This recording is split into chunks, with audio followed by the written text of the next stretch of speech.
We live in dangerous times right now, especially as us salespeople. We've been conditioned as a society to no longer take responsibility for our actions, instead deflecting and pointing the finger at anyone and anything and any entity, any organization, whatever, other than ourselves. And it is a common weakness in our society right now that is pervasive, number one, dangerous, number two, and incredibly debilitating. As a salesperson, it is very difficult on a daily basis to wake up and take the rejection and go through the heartache of being in sales. It is a very difficult thing to do. Now, it's infinitely more difficult if we cannot take personal responsibility for what happens to us and for us.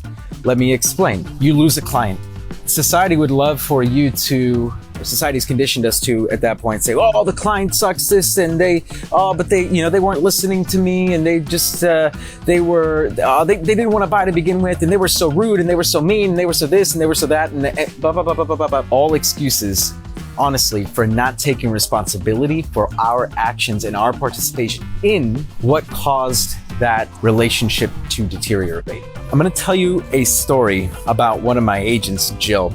Jill, who's been with us now for a little over 6 months, maybe a little bit more than that actually, about time flies. But first month of Jill's career, she went on a listing appointment, and she was all excited for the listing appointment. We talked about it for days leading up to the listing appointment. We were talking about it on the phone all day, all night, everything. She was really excited to get ready to go. Jill shows up to the appointment and no one's there. The seller ghosts her. She calls the seller multiple times. Seller doesn't answer, never texts her back, nothing. Very confusing for especially a newer agent in the business to have to go through something like that. And naturally, as a human being, when someone does something that weird and that strange, where they say, hey, come over to my house, I want to sell it, and then they never show up. They live there. Like, why the hell aren't they there? Why the hell did that person's crazy. That person's a lunatic.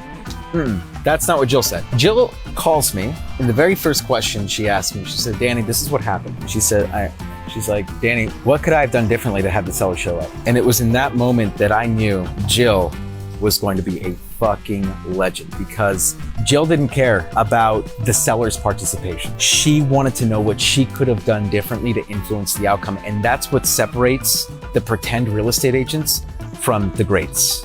The greats always find ways and opportunities to improve. Great salespeople always find ways and opportunities to improve, even when public perception, the perception is the other person was in the wrong. Fine, the other person could be wrong, but that doesn't change the outcome. The only person that has control over influence and changing the outcome in the future is you. The sooner you, as an agent, can figure that out, come to terms with that, and truly embrace it, truly live by it, the sooner you too will be a real estate legend. This is Danny Gould, everyone, selling Silicon Valley. Stay legendary, everybody.